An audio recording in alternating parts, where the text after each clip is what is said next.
നമുക്ക് ആദർശിന്റെയും നയനയുടെയും ഇന്നത്തെ നല്ലൊരു കഥ കേട്ടാലോ? അങ്ങനെ ഇന്നത്തെ കഥയില് അനിയും മുത്തശ്ശനോട് പറഞ്ഞു, മുത്തശ്ശ, എന്താണെങ്കിലും ആദർശന്റെ നയനയുടെ അടുത്ത് ഒന്ന് സംസാരിക്കുമെങ്കിലും ചെയ്യായിരുന്നു.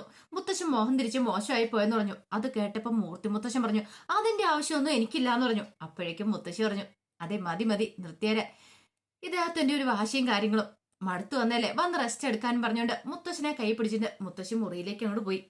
ആ സമയത്ത് അഭി പറഞ്ഞു, അല്ല, മുത്തശ്ശനെ കുറ്റപ്പെടുത്തിയിട്ട് കാര്യമില്ല, മുത്തശ്ശന്റെ പ്രതീക്ഷകളെല്ലാം ആദർശേട്ടൻ തകർത്ത് കളഞ്ഞില്ലേന്ന് ഒരു ചോദ്യം. അത് കേട്ട് കഴിഞ്ഞപ്പോ ദേവേനി പറഞ്ഞു, നീ ആയിരുന്നെങ്കിലോ, എന്നാ ഒരു കാര്യം ചെയ്യ, നീ കമ്പനിയിലേക്ക് കയറാൻ പറഞ്ഞു. ദേ, അനിയുടെ സ്ഥാനത്ത് നീ കയറിയിരിക്കുക, അങ്ങനെയാണെങ്കിൽ കമ്പനി പെട്ടെന്ന് വളരും, മോളീന്നല്ല താഴേന്ന് എന്ന് പറഞ്ഞു. പിന്നെ ഒന്നാമതായിരിക്കും കമ്പനി, എങ്ങനെയായിരിക്കും എന്നറിയോ, പുറകെന്ന് ഒന്നാമതായിരിക്കും എന്ന് പറഞ്ഞു. അത് കേട്ടപ്പോ ജയൻ പറഞ്ഞു, അത് 100% സത്യമായിട്ടുള്ളൊരു കാര്യമാണ്. അപ്പോഴേക്കും അനി പറഞ്ഞു, എന്നാലും മുത്തശ്ശനാണെങ്കിൽ നയനെടുത്തിടെങ്കിലും ഒന്ന് സംസാരിക്കായിരുന്നു നേരെ ചൊവ്വേ. ഇതൊക്കെ കേട്ട് കഴിഞ്ഞപ്പോ ജലജയ്ക്ക് ഭയങ്കര സന്തോഷമായിരുന്നു. ഇവനങ്ങോട്ട് കേറിയിരുന്നപ്പോ എന്താണ്ട് ഇപ്പൊ ഉണ്ടാക്കുമെന്നും പറഞ്ഞല്ലേ കേറിയിരിക്കുന്നേ. എന്ത് ചെയ്യാനാ, ഒന്നും ചെയ്യത്തില്ല, ഒന്നും ചെയ്യാനും പറ്റത്തില്ല ഇവന്. അപ്പോഴേക്കും ദേവേന്റെ പറഞ്ഞു, എന്താണ് ജലജ നീ ആലോചിക്കണേ? എന്റെ മോനും മരുമോൾക്കും എങ്ങനെ പാര വെക്കാന്നരിക്കൂലേ? എടി, നിന്നോടൊക്കെ എത്ര പറഞ്ഞിട്ട് ഒരു കാര്യമില്ല, ഒരു പ്രയോജനവും ഇല്ല. ജയൻ പറഞ്ഞു, ദേവേനി എന്നും പറഞ്ഞ് ദേവേനിയും കുട്ടിക്കൂടെ അങ്ങോട്ട് പോയി. അപ്പോഴേക്കും അനിയുടെ അടുത്ത് എന്നിട്ട് ജലജ പറഞ്ഞു, എടാ മോനെ, നീ കമ്പനി കയറിയിരിക്കല്ലോ, ഒരു കാര്യം ചെയ്യുക, ഒരു സഹായത്തിനായിട്ട് ഇവനെയും കൂടെ കൂട്ടുപിടിച്ചോ, ഇവനും കൂടെ ഉള്ള നല്ലതല്ലേന്ന് ചോദിച്ചു. അനി ചോദിച്ചു, എന്തിനാ? ഇവൻ ആ കമ്പനിയിലേക്ക് കയറിയിട്ടുണ്ടെങ്കിൽ എപ്പ കമ്പനി തകർന്നു പോയെന്ന് കൂട്ടിയാൽ മതി, അതിനു വേണ്ടിയിട്ടാണോ? ഇതിനുള്ള ഉത്തരങ്ങളൊക്കെ മുമ്പേ തന്നെ വല്യമ്മ പറഞ്ഞു കഴിഞ്ഞില്ലേ, ഇനി ഞാനും കൂടെ പറയണോന്ന് ചോദിച്ചു. അതും പറഞ്ഞിട്ട് അനിയും കൂടെ ഞങ്ങൾ കയറിപ്പോയി. അപ്പോഴേക്കും ഒട്ടും ഇഷ്ടപ്പെട്ടില്ല ജലജയ്ക്കത്. ആ സമയത്ത് അനി ചോദിച്ചു, എന്തിനാ അമ്മ എന്തിനാ അങ്ങനെയൊക്കെ ചോദിക്കാൻ പോയത്? കമ്പനിയിൽ എന്നെ കൂടെ കയറ്റാവോന്ന്. എടാ മോനെ, ഇന്നല്ലെങ്കിൽ നാളെ നീ ജ്വല്ലറി കയറും. ആ സമയത്ത് ഒരു ചോദ്യം പറച്ചിലൊക്കെ ഉണ്ടായിട്ടുണ്ടെങ്കിൽ നിനക്ക് പിടിച്ചിരിക്കാനായിട്ടൊരു കാര്യമായല്ലോ, നിനക്ക് ധൈര്യമായിട്ട് പറയാലോ, ഈ കമ്പനിയെ ജോലി തരാത്തോണ്ടാന്ന്. എന്റെ അമ്മ കാര്യമൊക്കെ കാര്യം തന്നെ, പക്ഷെങ്കിലും ഉണ്ടല്ലോ, എന്തെങ്കിലും സംഭവിച്ചു പോയിട്ടുണ്ടെങ്കിൽ നവ്യ കാര്യങ്ങളൊക്കെ അറിഞ്ഞാല്, ഇനി ഇവരാരെങ്കിലും ദേഷ്യത്തോട് കൂടിയിട്ട് നവ്യയുടെ കാര്യങ്ങൾ പറഞ്ഞാൽ അവൾ എന്നെ ഒരു കമ്പനിയിലേക്കും വിടത്തില്ല, നേരെ മുകളിലേക്ക് വിടത്തുള്ളൂ. അമ്മയ്ക്കറിയാലോ സത്യങ്ങൾ നവ്യ അറിഞ്ഞിട്ടുണ്ട് ഉള്ള പ്രശ്നങ്ങളും കാര്യങ്ങളും എന്നും പറഞ്ഞിട്ട് അഭി സങ്കടത്തോടെ അങ്ങോട്ട് കയറിപ്പോയി. കുറച്ച് കഴിഞ്ഞപ്പോ മുറിയിലേക്ക് വന്നിട്ട് മുത്തശ്ശനോട് മുത്തശ്ശി പറഞ്ഞു, എന്നാലും ഇദ്ദേഹം ആദർശനെ നയനെ കണ്ടിച്ചപ്പോ ഒന്ന് സംസാരിക്കേണ്ടതായിരുന്നു.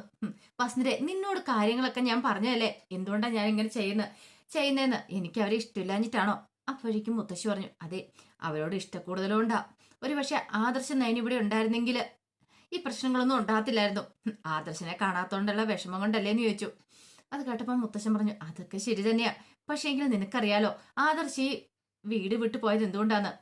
ഞാൻ അവനെ മനഃപൂർവ്വം ഇറക്കി വിട്ടൊന്നുമല്ല, സത്യങ്ങൾ കണ്ടെത്തിയേ തിരിച്ചു വരുവോളെന്ന് പറഞ്ഞുകൊണ്ട് അവൻ പോയത്.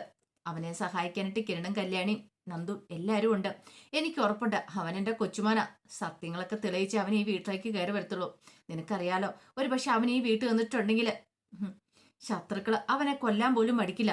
അത് കേട്ട മുത്തശ്ശി ഒന്ന് ഞെട്ടി. നീ ഒന്ന് ആലോചിച്ച് വെക്കിയ വസ്തുരെ, അവൻ ദുബായി പോയി കഴിഞ്ഞപ്പോ അവനെ അവിടെ ജയിലിലാക്കാൻ നോക്കി, പിന്നീട് അവന് ജ്യൂസിനകത്ത് മയങ്ങാനുള്ള പൊടി കലർത്തി കൊടുത്ത് അവനെ വീഴ്ചില്ലേ. ഇനിയിപ്പോ അവന് ഈ വീട്ടിലും കൂടെ നിന്നിട്ടുണ്ടെങ്കിൽ ശത്രുക്കൾ വീണ്ടും അവനെ വീഴിക്കാൻ നോക്കും. ഇതിപ്പോ വീട് വിട്ട് ഇറങ്ങിയെന്നൊക്കെ അറിഞ്ഞു കഴിയുമ്പോഴത്തേനും ശത്രുക്കളൊക്കെ ഒരു സന്തോഷവും. അതുകൊണ്ട് അവന് നേരെ വാളെടുക്കാനായിട്ട് ചാൻസ് ഇല്ല. ഈ വീട്ടിൽ നിന്നാലേ പ്രശ്നമുള്ളൂ. ഈ സമയത്ത് അവൻ മാക്സിമം വിനിയോഗിക്കും. ശത്രുക്കൾ അവന്റെ നേരെ തിരിയുന്നില്ലോ. അപ്പൊ അതവന് വ്യക്തമായിട്ട് അറിയാന്ന് പറഞ്ഞു. അവൻ ബുദ്ധിയുള്ളവനെ വസുന്ധരെ, അധികം വൈകാതെ തന്നെ അവന് സത്യങ്ങളൊക്കെ കണ്ടെത്തി വീട്ടിലേക്ക് വരുമെന്ന് പറഞ്ഞു. അത് കേട്ടപ്പോ വസുന്ധര മുത്തശ്ശി പറഞ്ഞു, മതി മതി, ഇനി അധികം സംസാരിക്കേണ്ട, റെസ്റ്റ് എടുക്കാൻ നോക്ക് എന്നും പറഞ്ഞുകൊണ്ട് മുത്തശ്ശനെ അങ്ങോട്ട് പിടിച്ചു കിടത്തി. പിന്നീട് മുത്തശ്ശനോട് പറഞ്ഞു, തൽക്കാലത്തേക്ക് ഇനിയിപ്പോ ഒന്നിനെ കുറിച്ചും ചിന്തിക്കണ്ടെന്ന്. ഇതേ സമയത്ത് നന്ദുവിനെ വിളിക്കുകയാണ് അനി വിളിച്ചു കഴിഞ്ഞപ്പോ നന്ദു ചോദിച്ചു, സുഖമാണോ അവിടെ എന്ന് ചോദിച്ചു. സുഖമായിട്ട് ഇങ്ങനെ പോണെന്ന് പറഞ്ഞു. അല്ല, അവിടെ എന്തൊക്കെയുണ്ട് വിശേഷങ്ങള്? മുത്തശ്ശനെ ഹോസ്പിറ്റലിൽ നിന്ന് കൊണ്ടുവന്ന് പറഞ്ഞു. ആണോ? എടാ, നിന്റെ മുത്തശ്ശന് നല്ല വിഷമം കാണും, ആദർശാണ് നയനേച്ചി അവിടെ ഇല്ലാത്തോണ്ട്, അതുകൊണ്ടായിരിക്കും. എനിക്ക് അങ്ങനെ തോന്നുന്നില്ല നന്ദു. അതെന്താ? മുത്തശ്ശന്റെ പെരുമാറ്റമൊക്കെ ഇപ്പൊ വേറെ രീതിയില, പഴയ മുത്തശ്ശനെ അല്ല, അതുകൊണ്ട് എനിക്കെന്തോ ഒന്നും അങ്ങോട്ട് മനസ്സിലാകുന്നില്ല എന്ന് പറഞ്ഞു. സാരമില്ല, ഇനിയിപ്പൊ അതൊന്നും ഓർത്ത് നീ ടെൻഷൻ അടിക്കണ്ട, എല്ലാം മാറിക്കോളൂ എന്ന് പറഞ്ഞു. പിന്നെ മറ്റന്നാൾ ഒരു വിശേഷം ഉണ്ടെന്ന് പറഞ്ഞു. അതെന്താടി? എന്റെ ബർത്ത്ഡേ ആന്ന് പറഞ്ഞു. ആഹാ, ഈ ടെൻഷൻ അടിക്കും ഒരു സന്തോഷ വാർത്തയായല്ലോ എന്ന് പറഞ്ഞു. എടി, പിന്നെ നാളത്തെ ഞാൻ എന്ത് തിരക്കൊണ്ടിരും, ഞാൻ നിന്നെ കാണാൻ വരുമെന്ന് പറഞ്ഞു. ഞാൻ വിളിക്കുന്നിടത്തേക്ക് നീ വരണമെന്ന് പറഞ്ഞു. എടാ അതിന്റെയൊക്കെ ആവശ്യമുണ്ടോ? നിനക്ക് ഒന്നാമത്തെ കാര്യം 100 കൂട്ടം ജോലിയും കാര്യങ്ങളൊക്കെ അല്ലേ. അതൊന്നും സാരമില്ല, എല്ലാ തിരക്കുകളും മാറ്റി വെച്ച നിന്റെ ബർത്ത്ഡേക്ക് ഞാൻ വരും. പിന്നൊരു കാര്യം, ഇതിനെക്കുറിച്ച് തൽക്കാലത്തേക്ക് ആരോടും പറയണ്ട. അതാരോടാ? അല്ല നവീനോടൊക്കെ. എടാ നീ എന്താ ഇങ്ങനെയൊക്കെ പറയണേ? നീ വേണ്ടടി, നമ്മളെ രണ്ടുപേരും മാത്രം മതി. അപ്പൊ രാകേഷിനോടും വിഘ്നേഷിനോടും പറയണ്ടേ? അവരോടും പറയണ്ട, നീ ഞാനും മാത്രം മതി എന്ന് പറഞ്ഞു. ഉം. എടി നമ്മളെ രണ്ടുപേരും തവനിച്ചുള്ളൊരു ബർത്ത്ഡേ.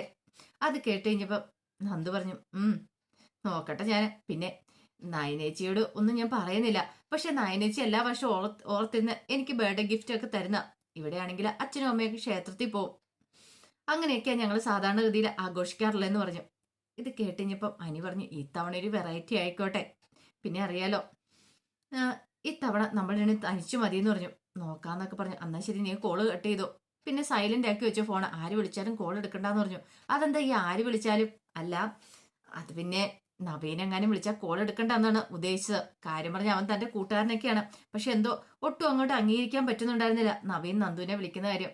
നന്ദു പറഞ്ഞു, എന്നാ ശരിയിടാ എന്നും പറഞ്ഞിട്ട് കോള് കട്ട് ചെയ്തു. പിന്നീട് ആദർശം നേരെ പുതിയൊരാളെ വെയിറ്റ് ചെയ്ത് നിൽക്കുകയാണ്. കാരണം അവരെ സഹായിക്കാനായിട്ട് പുതിയൊരാളും കൂടി എത്തുന്നുണ്ടായിരുന്നു. കുറച്ച് കഴിഞ്ഞപ്പോഴത്തേനും ഒരു കാർ അങ്ങോട്ട് വന്ന് നിൽക്കുന്ന കണ്ടു കഴിഞ്ഞപ്പം നയനോട് ആദർശ് പറഞ്ഞു, അതെ ആള് വന്നിട്ടുണ്ടെന്ന് പറഞ്ഞു. ഈ ഇറങ്ങി വരുന്ന മാളവിക എന്ന് പറഞ്ഞു, നമ്മളെ ഹെൽപ്പ് ചെയ്യാൻ പറ്റും. 5-6 വർഷക്കാലം മൂർത്തി ജ്വല്ലറിൽ ഉണ്ടായിരുന്നു ഡിസൈനറായിട്ട്. പിന്നീട് നേരെ ദുബായന US പോയെന്ന് പറഞ്ഞു. ആണോ? അപ്പം നല്ല കഴിവൊക്കെ ഉള്ള കുട്ടിയല്ലേന്ന് ചോദിച്ചു. അതെ, അത്യാവശ്യം കഴിവുകളും കാര്യങ്ങളൊക്കെ ഉണ്ടെന്ന് പറഞ്ഞു. അങ്ങനെ മാളവിക അങ്ങോട്ട് വന്നു. മാളവിക വന്നു കഴിഞ്ഞപ്പം ആദർശനോട് പറഞ്ഞു, എന്നാലും ആദർശ് സാറേ വീട് വിട്ട് ഇറങ്ങേണ്ട കാര്യമൊന്നും ഉണ്ടായിരുന്നില്ല എന്ന് പറഞ്ഞു.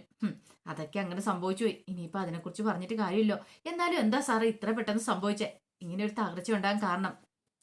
അതിനെക്കുറിച്ചൊക്കെ ചെറിയ തോതിൽ ഞാൻ മാളവികയോട് പറഞ്ഞിട്ടുണ്ടായിരുന്നല്ലോ. പിന്നെ AN ജ്വല്ലറിയുടെ ആഡ് കണ്ടു കഴിഞ്ഞപ്പോഴത്തേനുമാണ് എനിക്ക് മാളവികയെ വിളിക്കാണ്ട് തോന്നിയെന്ന് പറഞ്ഞു. അതിനെന്താ സാർ, എന്നെ കൊണ്ട് പറ്റുന്ന സഹായം ഞാൻ ചെയ്തു തരാമെന്ന് പറഞ്ഞു. പിന്നീട് മാളവികയോട് പറഞ്ഞു, അതെ ഞാൻ പറഞ്ഞ കാര്യങ്ങളൊക്കെ ഓർമ്മയുണ്ടല്ലോ. AN ജ്വല്ലറിക്ക് ചെല്ലണം. അവിടെ എന്താണെങ്കിലും ഇന്റർവ്യൂ നടക്കുവാണ്. മാളവിക ഇന്റർവ്യൂ അറ്റൻഡ് ചെയ്യണം. ഉറപ്പായിട്ടും മാളവികയ്ക്ക് ഇത് കിട്ടും. കാരണം മാളവികയെ ഹെൽപ്പ് ചെയ്യാനായിട്ട് നയനെ കാണുമെന്ന് പറഞ്ഞു. അവരെന്ത് ടാസ്ക് തന്നാലും അതൊക്കെ നയനെ ചെയ്തു തന്നോളൂ. മാളവിക അതെന്താന്ന് വെച്ചാൽ ഇവിടെ അറിയിച്ചാൽ മാത്രം മതി എന്ന് പറഞ്ഞു. അത് കേട്ടപ്പോൾ മാളവിക പറഞ്ഞു, അതൊക്കെ ഞാൻ ഏറ്റു സാറ് പറയുന്ന പോലെ തന്നെ ഞാൻ ചെയ്തോളാം എന്ന് പറഞ്ഞു. ഒരു 2-3 മാസമെങ്കിലും മാളവിക അവിടെ കാണത്തില്ലെന്ന് ചോദിച്ചു. ഉറപ്പായിട്ടും അത് മതി, അത്രയും നാള് മതി. അതിനുള്ളിൽ തന്നെ അവിടെ നിന്നുള്ള വിവരങ്ങളൊക്കെ എനിക്ക് ചോർത്തിയെടുത്ത് തരണം മാളവിക. അതൊക്കെ ഞാൻ ഏറ്റു. സാറ് പറയുന്ന പോലെ തന്നെ ഞാൻ ചെയ്തോളാം എന്ന് പറഞ്ഞു. പിന്നീട് നാനെ കാണിച്ചിട്ട് ചോദിച്ചു, ഇതാരെന്നും മനസ്സിലായില്ലേ? മനസ്സിലായി. അറിയാതിരിക്കുവോ? ഫേമസ് അല്ലായിരുന്നോ ആളെന്ന് പറഞ്ഞു. പിന്നീട് പറഞ്ഞു, എന്നാൽ ശരി ആയിക്കോട്ടെ എന്ന് പറഞ്ഞു. അങ്ങനെ മാളവിക ഇന്റർവ്യൂവിന് ചെല്ലുവാണ് AN ജ്വല്ലറിയിലേക്ക്. അപ്പൊ അവിടുത്തെ സ്റ്റാഫ് ചോദിച്ചു, അല്ല നേരത്തെ എക്സ്പീരിയൻസും കാര്യങ്ങളൊക്കെ ഉള്ളതാണെന്ന് ചോദിച്ചു. അതേന്ന് പറഞ്ഞു. പിന്നെ AN ജ്വല്ലറിയെ കുറിച്ച് അറിയാലോ, വളർന്നു വന്നുകൊണ്ടിരിക്കുന്ന ജ്വല്ലറിയാണ്. കഴിവുള്ളവരെയാണ് ഈ ജ്വല്ലറിക്ക് ആവശ്യം. ഒരു കാര്യം ചെയ്യാം, MDയുടെ ക്യാമ്പിലേക്ക് ചെന്നോളാൻ പറഞ്ഞു. അങ്ങനെ ഡേവിഡിന്റെ ക്യാമ്പിലേക്ക് മാളവിക ചെല്ലുവാണ്. ചെന്ന് കഴിഞ്ഞിട്ട് ഡേവിഡ് പറഞ്ഞു, ഇരിക്ക, കാര്യങ്ങളൊക്കെ അറിയാലോ. കാരണം ഇവിടെ നല്ല ഡിസൈനറെയാണ് ആവശ്യം. കുറെ ഡിസൈനർ വന്നു, പക്ഷെ അത്ര മനസ്സുകൊണ്ട് അന്ന് തൃപ്തിയായില്ല എന്ന് പറഞ്ഞു. പിന്നീട് മാളവികയുടെ സർട്ടിഫിക്കറ്റും കാര്യങ്ങളൊക്കെ വാങ്ങിച്ചു നോക്കണം. എക്സ്പീരിയൻസ് ഒക്കെ ഉണ്ട്, അതുകൊണ്ട് എന്താണെങ്കിലും പ്രശ്നമില്ലാന്ന് തോന്നുന്നത്. പിന്നെ നോക്കട്ടെ, അതുകൊണ്ടൊന്നും ആയില്ല. അല്ല US എന്താ പെട്ടെന്ന് ഇങ്ങോട്ടേക്ക് പോരാൻ കാരണം? അത് പിന്നെ ഇവിടെ സെറ്റിൽ ആവുമെന്ന് വിചാരിച്ച സാർ, അതുകൊണ്ടാന്ന് പറഞ്ഞു. ഓ അങ്ങനെയാണല്ലേ. പിന്നീട് കുറെ ചോദ്യങ്ങളൊക്കെ ചോദിക്കുന്നുണ്ട്. എല്ലാത്തിനും വ്യക്തതയോട് കൂടിയിട്ടാണ് മാളവിക ഉത്തരം കൊടുക്കുന്നത്. കുറച്ച് കഴിഞ്ഞപ്പോഴത്തേനും മാളവിക പറഞ്ഞു, സാറേ ഇനിയിപ്പം വേറെ പ്രശ്നങ്ങളൊന്നും ഇല്ലെങ്കിൽ, വേറെ കുഴപ്പമൊന്നും ഇല്ലെങ്കിൽ ഞാൻ പോയിക്കോട്ടെ എന്ന് ചോദിച്ചു. ഇന്റർവ്യൂ ഫുൾ കഴിഞ്ഞിട്ടില്ല എന്ന് പറഞ്ഞു. അതെന്താ?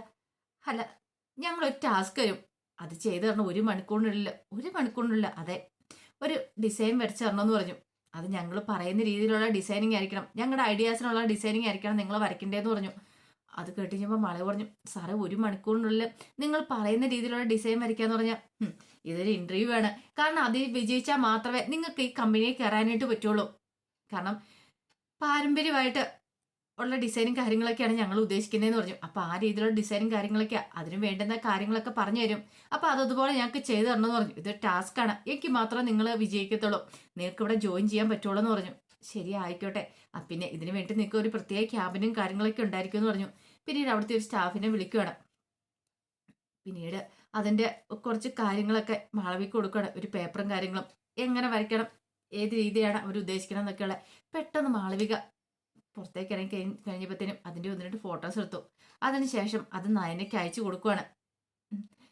കാരണം ഇത് നയനയ്ക്ക് കൊടുത്തു കഴിഞ്ഞിട്ടുണ്ടെങ്കിൽ നയന പെട്ടെന്ന് തന്നെ വരച്ചിട്ട് ഇട്ട് കൊടുക്കും അതിന് വേണ്ടിയിട്ട്.